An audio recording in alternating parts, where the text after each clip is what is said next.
Il y a en chacun de nous un espace presque imperceptible, un entre-deux fragile suspendu entre le tumulte de nos pensées et la délicatesse de nos ressentis. Ce silence, si souvent ignoré, est pourtant le seuil du vrai soi. C'est là, dans cet intervalle muet, que notre être profond attend d'être entendu. Les pensées courent, s'enchaînent, parfois confuses, parfois brillantes, mais toujours bruyantes. Les émotions, elles, vibrent doucement sous la surface, plus subtiles, plus patientes. Et pourtant, rarement prennent-elles la parole. Elles attendent que nous leur laissions un instant de présence, un souffle d'écoute. Dans ce silence, il n'y a ni jugement, ni précipitation. Il y a simplement l'opportunité de se rencontrer, sans masque, sans rôle. Ce que nous pensons n'est pas toujours ce que nous ressentons, et ce que nous ressentons souvent n'a jamais été pensé. Apprendre à habiter ce silence, c'est apprendre à se connaître vraiment. Car c'est là que se révèle la vérité intérieure, celle qui ne crie pas, mais qui éclaire. Notre esprit est un outil puissant, un allié précieux dans la navigation du monde. Il classe, compare, anticipe, protège. Il nous aide à survivre. Mais parfois, dans son zèle à contrôler, il devient geôlier. Il construit des murs faits de certitude, de peur et d'habitude. Des murs si bien décorés qu'on oublie qu'ils nous enferment. L'esprit aime les réponses claires, les explications logiques, les chemins sûrs. Mais l'âme, elle, est fluide, mystérieuse, imprévisible. Elle parle par symboles, sensations, élan. Et souvent, l'esprit refuse ce langage qu'il ne peut maîtriser. Ainsi, ce qui devait nous servir finit par nous dominer. L'esprit, craignant l'inconnu, nous éloigne de ce qui pourrait vraiment nous guérir. Il enterre les questions qui dérangent, dissimule les blessures sous des pensées brillantes mais creuses. Se libérer de cette prison n'implique pas de détruire l'esprit, mais de lui redonner sa juste place, le mettre au service de la conscience, au service du cœur. Alors, au lieu de fuir la lumière de l'âme, il peut l'accompagner. Depuis l'enfance, on apprend à sourire quand on a envie de pleurer, à taire nos peurs, à cacher nos colères. À force, cela devient un réflexe. Nous refoulons sans même nous en rendre compte. Les vérités trop intenses, trop vulnérables, trop inacceptables, sont enfouies dans les replis silencieux de l'inconscient. Ce que nous appelons parfois caractère ou personnalité est, en réalité, souvent une construction de protection. Chaque trait façonné pour ne pas déranger, pour être aimé, pour se conformer. Et dans cette construction, tant de vérités sont étouffées. Mais la vérité intérieure n'est jamais détruite. Elle attend. Elle murmure dans les insatisfactions chroniques, dans les tensions inexpliquées, dans cette étrange sensation que quelque chose manque. Ce que l'on réprime ne disparaît pas. Cela se transforme en ombre. En prenant conscience de ces mécanismes, nous pouvons doucement rouvrir les portes, accueillir ce que nous avions rejeté, écouter ce que nous avions fui, réintégrer ces vérités, c'est revenir à la maison. L'esprit veut convaincre, contrôler, posséder. Il parle fort, il impose. Mais l'âme, elle, n'élève jamais la voix. Elle ne connaît pas l'urgence car elle vit dans l'éternité. Elle murmure dans les silences, dans les intuitions, dans les élans spontanés qui n'ont pas de logique apparente. Souvent, on ignore ces murmures. Ils ne cadrent pas avec nos plans, nos objectifs, notre logique de rentabilité. Alors on les met de côté. On avance, mais quelque chose en nous se fane, car l'âme n'est pas un luxe spirituel, elle est notre essence. Et parfois, dans un moment de calme ou de grande vulnérabilité, ces murmures deviennent audibles. Une envie de changer de voie, un besoin de ralentir, une impression de ne plus être aligné. Ce sont des appels, non pour fuir, mais pour revenir à soi. Écouter l'âme demande du courage car elle ne promet pas la facilité, mais elle promet la paix, une paix réelle, profonde, durable. Depuis toujours, nous cherchons à appartenir, à être vus, aimés, reconnus. Et pour cela, nous apprenons à nous adapter. Nous portons des masques, celui de la force quand on se sent fragile, celui du succès quand on se sent perdu, celui de la joie quand le cœur est en deuil. Ces masques, au début, nous protègent. Ils nous permettent de naviguer dans un monde qui ne sait pas toujours accueillir la vulnérabilité. Mais avec le temps, nous nous y identifions. Et ce qui était un déguisement devient une prison. Le problème n'est pas d'avoir des rôles. Le problème, c'est d'oublier qui nous sommes en dessous. Car à force de plaire à tout le monde, on finit par se perdre soi-même. Et l'âme, elle, souffre de ce décalage entre l'apparence et la vérité. Se défaire des masques, ce n'est pas tout dévoiler à tout le monde. C'est d'abord oser être vrai avec soi-même, se regarder sans tricher, se parler avec douceur et se rappeler que ce que nous sommes en essence mérite d'être aimé, sans artifice. Nous croyons souvent choisir librement. Pourtant, bien des décisions que nous prenons sont dictées par des peurs invisibles, héritées de blessures anciennes, parfois oubliées. Ce ne sont pas les événements extérieurs qui nous limitent, mais les représentations inconscientes que nous en avons. Et tant que ces peurs ne sont pas reconnues, elles tirent les ficelles de notre vie depuis l'ombre. Ces peurs prennent des formes multiples. Peur de ne pas être assez, peur d'être abandonné, peur d'échouer, peur de réussir. Elles se logent dans les coins les plus discrets de notre esprit, influençant nos relations, nos ambitions, nos silences. Sans même nous en rendre compte, nous disons non à des opportunités ou oui à des compromis, simplement pour éviter un malaise intérieur que nous n'avons jamais osé affronter. Comprendre cela ne signifie pas se juger, mais s'ouvrir avec tendresse à notre humanité. En éclairant ces peurs avec la lampe de la pleine conscience, nous les affaiblissons. Nous reprenons alors peu à peu les rênes de notre destin, en nous reconnectant non plus à ce que nous voulons fuir, mais à ce que notre âme appelle. L'ego n'est pas notre ennemi. Il est une construction nécessaire pour naviguer dans le monde, une interface entre notre être profond et la réalité extérieure. Mais lorsqu'il devient le centre de notre existence, il se transforme en voile. Ce voile nous empêche de percevoir notre essence véritable, celle qui est libre, paisible, indestructible. L'ego aime les étiquettes. Il se définit par ce que nous faisons, possédons, pensons. Il cherche constamment à se renforcer en se comparant, en se justifiant, en se défendant. Et plus il prend de place, plus notre âme se retrouve en retrait, étouffée sous le poids des attentes, des rôles, des désirs de reconnaissance. Se libérer du filtre de l'ego, ce n'est pas s'effacer, mais se recentrer. C'est se souvenir que nous ne sommes pas nos pensées, ni nos succès, ni nos échecs. Nous sommes ceux qui observent tout cela en silence. En apprenant à vivre à partir de ce témoin intérieur, nous redonnons à notre vie une profondeur que l'ego, malgré tous ses efforts, ne pourra jamais atteindre. Vivre loin de soi, c'est avancer en marchant sur une corde raide, sans jamais toucher la terre ferme. On peut avoir une vie remplie, entourée, fonctionnelle, mais intérieurement, un vide persiste. Cette sensation sourde que quelque chose ne va pas, que quelque chose manque, même si tout semble aller bien. Ce désalignement se manifeste par de la fatigue chronique, de l'irritabilité, une perte de sens. On ne sait plus pourquoi on fait ce qu'on fait. On agit en pilote automatique, poussé par des obligations, des habitudes, des pressions. Et l'âme, doucement, se tait, se replie, attendant qu'on se souvienne d'elle. Se reconnecter à soi-même demande du courage, car cela nous oblige à remettre en question ce que nous avons construit. Mais c'est aussi le début d'un retour vers la clarté, l'authenticité, la paix. Car on ne peut pas être vraiment heureux si l'on est absent de sa propre vie. Face à la douleur, notre esprit a appris à se défendre. Il rationalise, minimise, détourne l'attention. Il crée des récits pour nous protéger, pour maintenir une cohérence, même illusoire. Plutôt que de ressentir pleinement une souffrance, il préfère la dissimuler derrière des pensées, des distractions, des justifications. Mais cette stratégie a un prix. En évitant la douleur, nous évitons aussi la transformation. Car c'est souvent dans l'acceptation sincère de ce qui fait mal que naît la guérison. Tant que la vérité est cachée, elle continue d'agir en silence, à travers nos réactions, nos choix, nos conflits intérieurs. Accueillir la vérité ne signifie pas se faire violence. C'est un acte d'amour. C'est s'asseoir avec soi-même dans une présence douce, sans chercher à réparer, simplement pour voir. Et dans cette vision claire, une nouvelle force émerge, une force paisible, enracinée dans l'honnêteté de l'être. L'intuition ne crie pas. Elle est comme une brise légère dans un monde saturé de bruit. Elle surgit sans prévenir, dans un geste spontané, une certitude soudaine, un élan du cœur. C'est la voix directe de l'âme, celle qui ne passe ni par la logique ni par le raisonnement, mais par la clarté immédiate de la présence. Souvent, nous doutons de cette voix. Nous l'ignorons, la reléguons au second plan, préférant suivre ce qui semble plus raisonnable. Pourtant, combien de fois après coup, reconnaissons-nous que notre intuition avait raison. Elle ne cherche pas à convaincre, elle indique simplement ce qui est juste.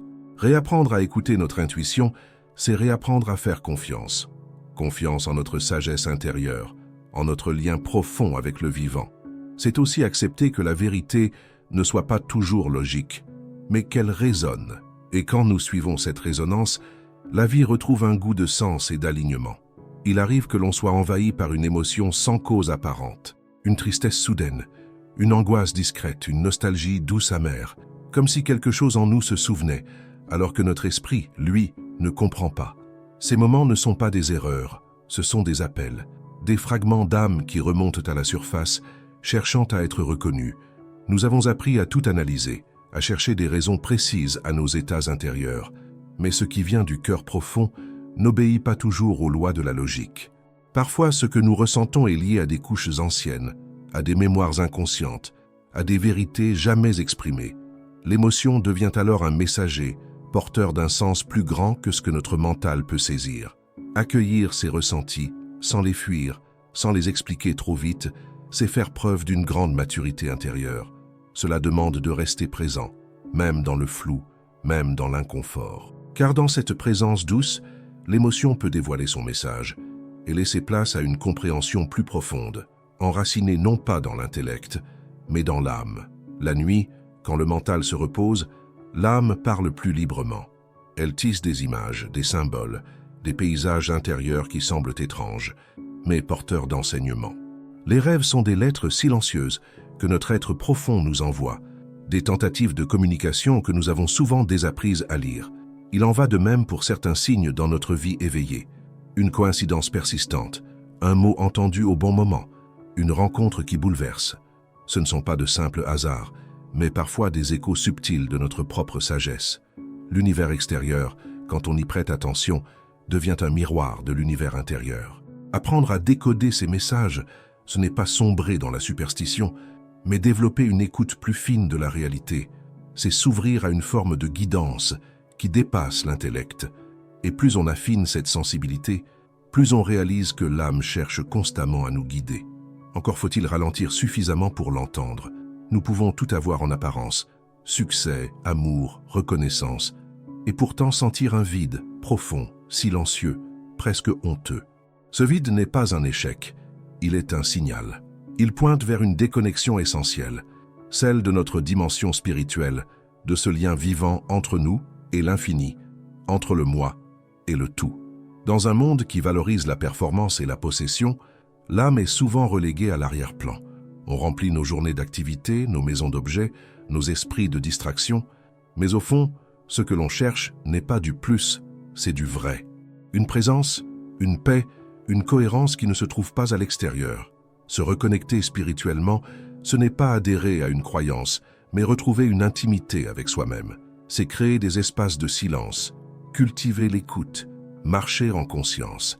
Et dans cette reconnexion, le vide se transforme peu à peu en profondeur et la solitude en reliance. Le silence n'est pas l'absence de son, mais la présence de soi. Dans le silence véritable, ce n'est pas le monde extérieur qui s'éteint, c'est le vacarme intérieur qui s'apaise.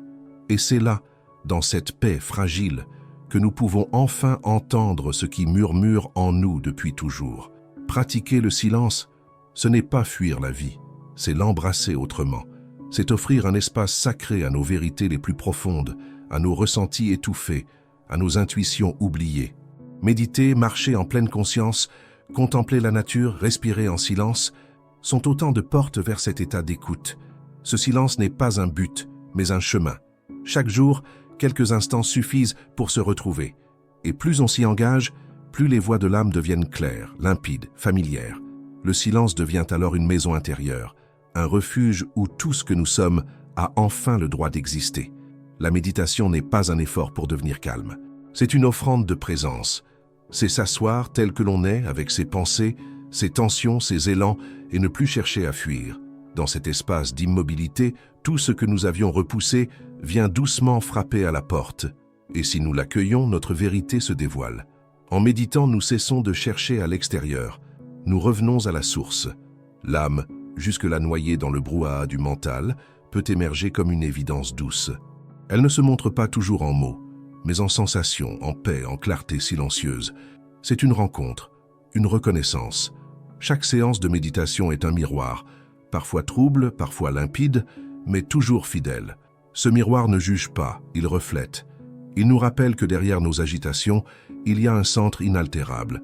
Et c'est à partir de ce centre que la vie prend tout son sens, toute sa beauté, toute sa vérité. Vivre dans l'authenticité, c'est choisir de ne plus trahir sa propre essence pour correspondre aux attentes extérieures. C'est oser dire oui quand le cœur dit oui, et non quand l'âme se ferme, même si cela déplaît. Cela demande du courage, car cela implique souvent de décevoir des regards habitués à nos anciens masques. Mais ce choix est aussi une libération profonde, car il met fin à la dissonance entre ce que nous sommes et ce que nous montrons. L'authenticité n'est pas une revendication bruyante de notre différence, mais un retour silencieux à notre vérité. Elle ne cherche pas à convaincre, elle se manifeste simplement par la justesse des mots, par la cohérence des actes, par la lumière paisible que dégage un être aligné. Lorsqu'on laisse l'âme guider, nos décisions s'enracinent dans une sagesse qui ne cherche ni gain ni validation, mais qui honore la vie dans sa simplicité. Et c'est ainsi que naît une forme de paix durable, celle de ne plus avoir à se diviser entre ce que l'on ressent et ce que l'on exprime. Dans l'authenticité, nous cessons de fuir. Nous n'avons plus besoin de jouer un rôle. Et ce dépouillement révèle alors une beauté unique, non pas spectaculaire, mais profondément vraie. Nous portons tous en nous des facettes que nous avons appris à cacher. La peur, la jalousie, la colère, la honte. Ces émotions, ces traits refoulés ont été jugés trop lourds, trop dérangeants, trop incompatibles avec l'image que nous voulons donner.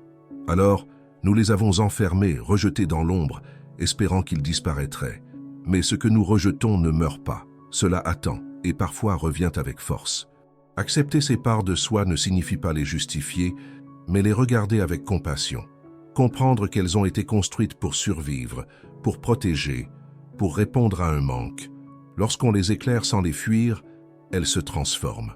La colère devient puissance, la peur devient sensibilité, la tristesse devient profondeur. Rien n'est à jeter, tout peut être transmuté. C'est un chemin délicat, parfois douloureux, mais essentiel. Car tant que nous luttons contre nous-mêmes, nous restons divisés. Et l'âme, elle, ne peut pleinement s'incarner que dans l'unité. Ce n'est pas en devenant parfait que nous trouvons la paix, mais en devenant entiers, en apprenant à aimer même les parties que nous avions tenté d'oublier. La douleur non reconnue devient poison. Elle s'infiltre dans nos paroles, nos décisions, nos relations. Mais lorsqu'on lui ouvre un espace conscient, elle cesse d'être un fardeau pour devenir un enseignant. Chaque blessure contient une graine de compréhension, un enseignement profond que seule l'expérience vécue peut transmettre. Encore faut-il avoir le courage de l'écouter sans la juger. Transformer la douleur en sagesse, c'est oser traverser l'ombre pour y découvrir la lumière cachée. Ce n'est pas un processus immédiat ni linéaire, c'est un chemin fait de lenteur, de retour, d'émotions à revisiter. Mais à chaque pas, une compréhension nouvelle émerge. Ce que l'on croyait être une fin devient un passage. Ce qui faisait mal devient sens. Et peu à peu, la douleur cesse d'être une ennemie. Elle devient une alliée, une boussole intérieure qui nous montre les zones de nous-mêmes que nous avions négligées. En l'honorant, en l'écoutant, nous devenons plus ancrés, plus lucides, plus ouverts. La souffrance, alors, cesse d'être une prison pour devenir un tremplin vers la sagesse du cœur. Il est facile de détourner le regard de soi-même, de se perdre dans les distractions, dans les exigences du quotidien, dans les histoires que l'on se raconte. Mais un jour, il devient impossible de continuer à fuir. Quelque chose en nous frappe doucement à la porte, une vérité qui demande à être vue. S'asseoir avec soi-même, sans artifice, est l'un des actes les plus courageux qu'un être humain puisse poser. Cela ne signifie pas se juger ou se critiquer, mais au contraire s'ouvrir avec une tendresse radicale. Regarder ses peurs, ses désirs, ses contradictions, et les accueillir sans vouloir les corriger immédiatement. C'est dans cette présence bienveillante que le changement peut naître, non pas par la force, mais par la compréhension. Se voir, en vérité, c'est permettre à l'âme d'émerger, de s'exprimer pleinement. Ce regard honnête transforme la relation que nous avons avec nous-mêmes. Il nous rend plus authentiques, plus libres, plus en paix, car il n'y a plus rien à cacher, plus rien à prouver. Ce que nous sommes dans notre nudité intérieure suffit. Et c'est dans cette reconnaissance intime que commence le véritable amour de soi. La vérité, lorsqu'elle frappe à la porte, ne vient pas toujours avec douceur. Parfois, elle dérange, elle secoue, Elle fait tomber les illusions soigneusement construites. Mais malgré la douleur qu'elle peut provoquer, la vérité est toujours une bénédiction. Elle déchire les voiles, elle fait tomber les masques, elle nous ramène à l'essentiel. Il est naturel de vouloir repousser ce qui fait mal. Pourtant, fuir la vérité ne fait que prolonger la souffrance. Ce que nous n'osons pas voir finit toujours par nous enfermer. À l'inverse, chaque fois que nous acceptons de regarder les choses en face, un poids se libère. Même si les larmes viennent, même si l'inconfort est là, il y a aussi une paix souterraine, profonde, qui commence à naître, car la vérité ne détruit que ce qui était faux. Elle ne prend rien de réel, elle ne fait que révéler. Et dans cette révélation, l'âme respire à nouveau. Elle retrouve l'espace dont elle a besoin pour s'exprimer librement. C'est ainsi que, même dans la douleur, la vérité nous fait renaître, à une vie plus alignée, plus simple, plus vraie. L'éveil spirituel ne ressemble pas toujours à une illumination soudaine. Parfois, il se glisse dans les détails du quotidien, dans un regard différent porté sur la vie, dans une sensation de présence qui s'installe doucement. C'est le moment où l'on cesse de se chercher à l'extérieur pour commencer à s'écouter de l'intérieur. C'est une reconnexion silencieuse, mais radicale. Rencontrer qui l'on est vraiment, c'est se détacher de tout ce qu'on croyait être. Ce n'est pas devenir quelqu'un d'autre, c'est se souvenir. Se souvenir de cet espace intérieur vaste, paisible, intact, qui a toujours été là mais que l'on avait oublié sous les couches de conditionnement. L'éveil n'ajoute rien. Il enlève ce qui n'est pas nous, pour laisser briller ce qu'il a toujours été. Et une fois cette reconnaissance faite, plus rien ne peut être comme avant. Même si la vie extérieure continue, même si les défis persistent, il y a désormais un axe, un centre, une stabilité qui ne dépend plus des circonstances. C'est cela, le début d'une vie vécue à partir de l'âme, un engagement profond envers la vérité, la clarté et la paix. L'esprit humain est habile à se raconter des histoires. Il nous protège parfois en maquillant la réalité, en édulcorant nos blessures, en fabriquant des récits qui nous évitent la confrontation avec ce qui dérange. Mais à trop vouloir éviter la douleur, on finit par vivre dans une illusion, coupée de ce qui est véritablement vivant en nous. L'auto-illusion peut prendre de nombreuses formes. Se convaincre que tout va bien, jouer un rôle qui n'est plus juste, s'accrocher à des croyances qui rassurent, mais limitent. Ces mécanismes sont souvent inconscients, subtils, insidieux. Et pourtant, au fond de nous, quelque chose sait. Une partie silencieuse de notre être sent que nous ne sommes pas en accord, même si elle ne sait pas encore l'exprimer. Pour dépasser ces pièges, il faut cultiver l'honnêteté radicale, mais douce. Observer ses pensées, ses réactions, ses résistances, non pour les condamner mais pour les comprendre. En ramenant la lumière de la conscience dans ces zones floues, nous redevenons libres. Libres de changer, de choisir, de vivre en cohérence avec notre essence. Montrer son âme, ce n'est pas se mettre à nu devant le monde entier. C'est avant tout cesser de se cacher de soi-même. C'est se regarder avec tendresse, même dans ses failles, et se dire « tu as le droit d'exister, tel que tu es ». Cet acte d'acceptation profonde est un geste de compassion, non pas une indulgence qui nie nos erreurs, mais une bienveillance qui honore notre humanité. Trop souvent, nous attendons cette compassion des autres, oubliant que nous pouvons nous l'offrir à nous-mêmes. Lorsque nous reconnaissons la beauté de notre être, même dans son imperfection, quelque chose se relâche. Nous n'avons plus besoin de lutter pour prouver notre valeur. Nous pouvons simplement être, et cela suffit. Révéler l'âme, c'est lui faire une place dans notre quotidien, lui permettre de s'exprimer à travers nos choix, nos relations, notre regard sur le monde. C'est construire une vie qui lui ressemble. Et dans cette expression sincère, nous nous sentons enfin vivants, pleinement, profondément, sans masque ni réserve. Il ne s'agit pas de rejeter l'esprit au profit de l'âme, mais de les faire dialoguer. L'esprit, lorsqu'il est apaisé, peut devenir un serviteur fidèle de la lumière intérieure. Il organise, il clarifie, il concrétise ce que l'âme inspire. Ensemble, ils forment une alliance sacrée entre le ciel et la terre, entre l'intuition et l'action. Quand l'esprit et l'âme marchent ensemble, la vie devient plus fluide. Les décisions ne sont plus prises dans la peur ou la précipitation, mais dans une écoute profonde. L'esprit cesse de lutter, il s'incline avec respect devant une sagesse plus vaste. Et cette collaboration intérieure crée un sentiment d'harmonie durable, que rien à l'extérieur ne peut vraiment ébranler. Cette union est un art, elle demande patience, observation, présence, mais elle transforme tout. car à partir du moment où nous ne sommes plus divisés à l'intérieur, le monde extérieur reflète cette unité. Et alors, vivre devient un acte sacré, dans lequel chaque pas est guidé, chaque parole est offerte, chaque silence est habité. Vivre à partir de l'âme, c'est choisir la vérité avant le confort, la cohérence avant la conformité, la paix avant la performance. Ce n'est pas une vie parfaite, mais une vie juste.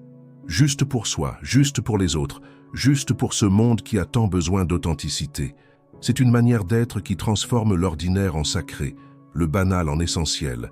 Quand on vit à partir de l'âme, on ne cherche plus à se remplir, on cherche à se relier aux autres, à la nature, au mystère.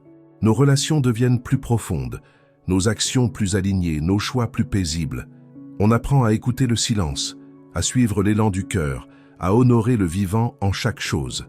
Et surtout, on se sent entier, non pas parce que tout va bien, mais parce qu'on est enfin à sa place, même au milieu du chaos.